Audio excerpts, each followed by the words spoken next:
গৃহশিক্ষক YouTube চ্যানেলে সকল ছাত্রছাত্রীদের জানাই শুভকামনা। এই ক্লাসে আমরা তোমাদের উচ্চ মাধ্যমিক পরীক্ষায় বিভিন্ন বছরে যে প্রশ্নগুলো এসেছিল সেই প্রশ্নগুলো নিয়ে আলোচনা করব। আগের কয়েকটি ক্লাসে আমরা সম্মিলিত জাতিপুঞ্জ অধ্যায় থেকে বেশ কিছু গুরুত্বপূর্ণ প্রশ্ন আলোচনা করেছিলাম।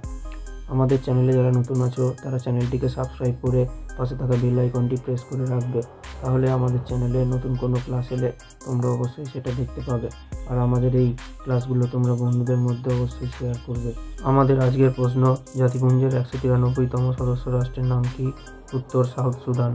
এই প্রশ্নটা উচ্চ মাধ্যমিক 2019 এসেছিল। পরের প্রশ্ন, অর্থনৈতিক ও সামাজিক পরিষদে দুটি বিশেষজ্ঞ সংস্থার নাম কি? উত্তর WHO ও ইউনেস্কো। ইউনেস্কো জাতিপুঞ্জের শিক্ষা, বিজ্ঞান ও সাংস্কৃতিক সংস্থা। এই প্রশ্নটা উচ্চ মাধ্যমিক 2018-তে এসেছিল। পরের প্রশ্ন, নিরাপত্তা পরিষদে ভোট প্রদানের ক্ষমতা আছে এমন দুটি রাষ্ট্রের নাম কি? উত্তর মার্কিন যুক্তরাষ্ট্র ও ফ্রান্স। ব্র্যাকেটে রাশিয়া, চীন, ব্রিটেন, এরাও কিন্তু এই তিনটি রাষ্ট্র ছিল। আর এই প্রশ্নটা উচ্চ মাধ্যমিক 2019-এ এসেছিল। পরের প্রশ্ন, জাতিপুঞ্জের অর্থনৈতিক ও সামাজিক পরিষদ ECOSCO এর মোট সদস্য সংখ্যা কত? উত্তর 54 জন। এই প্রশ্নটা উচ্চ মাধ্যমিক 2019-এ এসেছিল। পরের প্রশ্ন, সম্মিলিত জাতিপুঞ্জের সনদে যে কোনো একটি নীতি কি?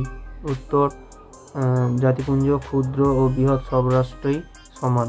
জাতিপুঞ্জের কাছে ক্ষুদ্র বৃহৎ সব রাষ্ট্রই সমান। পরের প্রশ্ন, সম্মিলিত জাতিপুঞ্জের সংবিধানের নাম কি? উত্তর সনদ। পরের প্রশ্ন, FAO এর পুরো নাম কি? উত্তর ফুড অ্যান্ড এগ্রিকালচারাল অর্গানাইজেশন। পরের প্রশ্ন, 5টি স্থায়ী সদস্য রাষ্ট্রের ভিটো প্রদান সংক্রান্ত ক্ষমতা আলোচনা হয়েছিল কোন সম্মেলনে? উত্তর ইয়াল্টা সম্মেলনে। পরের প্রশ্ন, সান ফ্রান্সিসকো সনদে 50টি রাষ্ট্র স্বাক্ষর করেছিল কত সালে? উত্তর 1945 সালে। পরের প্রশ্ন, সম্মিলিত জাতিপুঞ্জ কটি বিভাগ নিয়ে গঠিত? কি? উত্তর 1 নম্বর সাধারণ সভা, 2 নম্বর নিরাপত্তা পরিষদ, 3 নম্বর আন্তর্জাতিক বিচারালয়, 4 নম্বর অর্থনৈতিক ও সামাজিক পরিষদ, 5 নম্বর ওসি পরিষদ, 6 নম্বর কর্ম দপ্তর। পরের প্রশ্ন, ব্লু হেলমেট কাকে বলে? উত্তর সম্মিলিত জাতিপুঞ্জের শান্তিরক্ষা বাহিনীকে বলা হয় ব্লু হেলমেট। পরের প্রশ্ন যেটা আছে, সোভিয়েত ইউনিয়নের পরিবর্তে নিরাপত্তা পরিষদের স্থায়ী সদস্যপদ লাভ করেছে কে? কোন দেশ? উত্তর রাশিয়া। পরের প্রশ্ন, ইয়াল্টা সম্মেলন কত সালে হয়েছিল? উত্তর 1945 খ্রিস্টাব্দের ফেব্রুয়ারি মাসে। পরের প্রশ্ন, নিরাপত্তা পরিষদের দুটো কাজ কি? উত্তর 1 নম্বর বিশ্বের যে কোনো প্রান্তে যে কোনো দেশে শান্তি প্রতিষ্ঠা ও বিরোধ মীমাংসার দায়িত্ব পালন করা। 2 নম্বর জাতিপুঞ্জের বিভিন্ন নিয়োগ সংক্রান্ত বিষয়ে সুপারিশ করা। আমাদের ক্লাস কেমন লাগছে সেটা তোমরা কমেন্টে অবশ্যই জানাবে। পরের প্রশ্ন, অর্থনৈতিক ও সামাজিক পরিষদের দুটো কাজ কি? 1 নম্বর হচ্ছে সামাজিক ও অর্থনৈতিক, সাংস্কৃতিক, স্বাস্থ্য প্রভৃতি বিষয়ে পর্যবেক্ষণ ও গবেষণা করে রিপোর্ট পেশ করা। আর 2 নম্বর হচ্ছে যে নিরাপত্তা পরিষদের প্রয়োজনীয় তথ্যাদি সরবরাহ করা। পরের প্রশ্ন, জাতিপুঞ্জের সনদ সংশোধন করা। নিরাপত্তা পরিষদের স্থায়ী সদস্যদের অনুমোদন ক্রমে সাধারণ সভায় উপস্থিত ভোটদানকারী সদস্যদের 2/3 ভোট দ্বারা জাতিপুঞ্জের সনদ সংশোধন করা হয়। তাহলে জাতিপুঞ্জের সনদ কীভাবে সংশোধন করা হয়?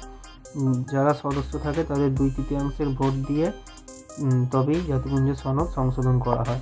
পরের প্রশ্ন, জাতিপুঞ্জের মহাসচিবের একটি গুরুত্বপূর্ণ কাজ কি? উত্তর এই সংস্থার মুখ্য প্রশাসনিক ও আধিকারিক হিসেবে সকল বিভাগের সংযোগ ও সমন্বয় সাধন করা। পরের প্রশ্ন, জাতিপুঞ্জের নীতিসমূহ উল্লেখ করা হয়েছে কত নম্বর ধারায়? উত্তর 2 নম্বর ধারায়। আর পরের প্রশ্ন, সাধারণ সভার বার্ষিক অধিবেশন কবে বসে? প্রতি বছর সেপ্টেম্বর মাসের 3য় মঙ্গলবার। পরের ক্লাসে আমরা আরও কিছু অধ্যায়ের শর্ট কোশ্চেন নিয়ে আলোচনা করব।